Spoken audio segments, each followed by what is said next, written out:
It is our first day of touring and we're off to Staffa and the Treshnish Isles.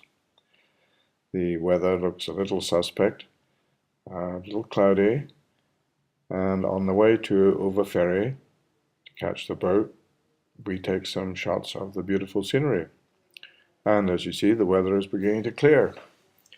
And the grass verges have been cut, which is very nice. It makes the roads a little wider. We arrive at the dock, which is deserted except for the people waiting for a boat. And finally, a boat appears. It looks like it could be ours. It is, and we line up to board, including Finch, who's never been on a boat before and was a little worried.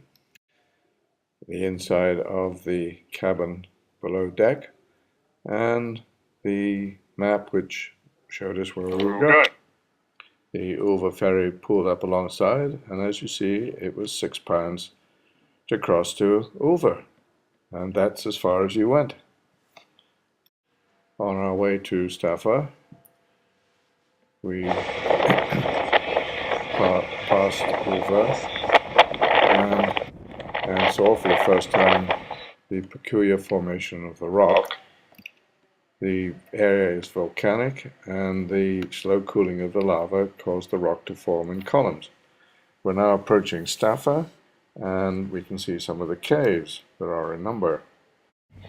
The highlight of the visit, of course, is to see Fingal's Cave, which is immortalized by Mendelssohn in his Fingal's Overture. And here we are approaching from the seaside, and you can hear Mendelssohn in the background.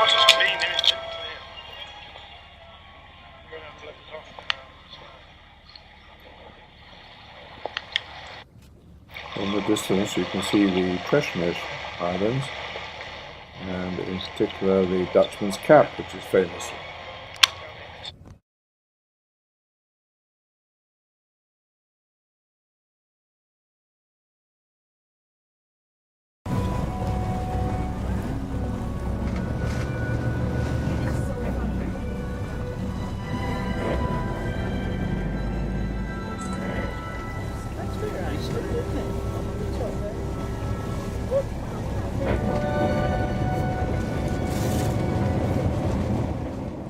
Having seen Fingal's Cave from the seaside, we now come into land at the dock, and we have to walk along this pathway. We can see the white supports we need to hold on to get to Fingal's Cave. Some of us take the low road, and some of us take the high road. When we reach the cave, we have to decide whether we're going to go in or just have a wee look. I want to get the sound of the water waves hitting the back of the cave. You will all, of course, recognize the Hebrides Overture by Mendelssohn.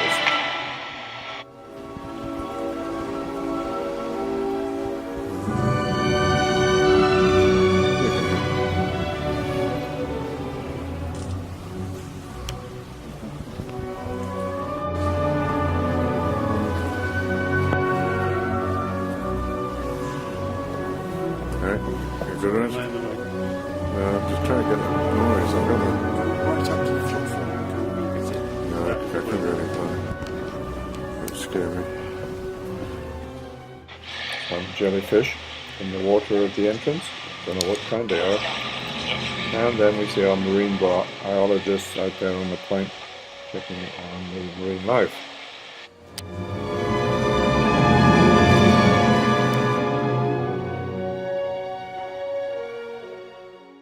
And then it's time to make our way back along the pathway and past this remarkable rock formation before climbing onto the plateau for lunch.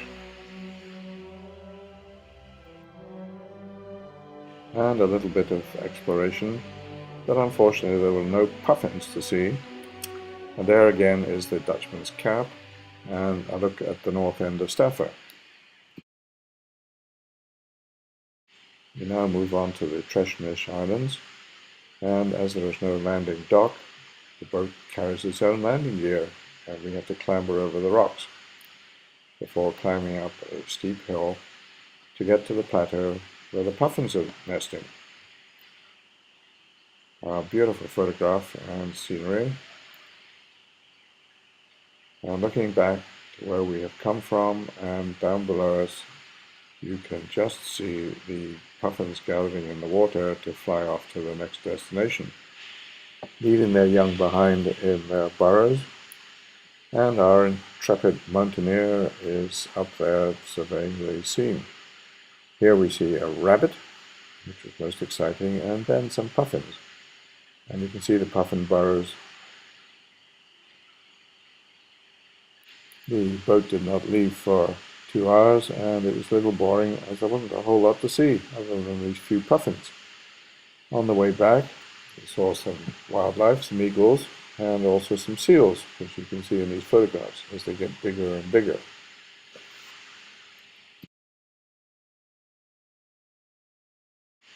Dinner was at Cafe Fish in Tobermory, and that's Tobermory Bay, which is quite beautiful.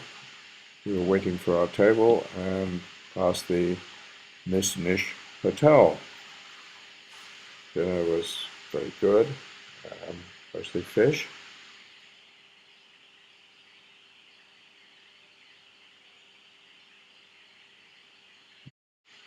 James enjoyed the fish platter, or perhaps it was lobster he was having. Our next stop on the next day is Iona.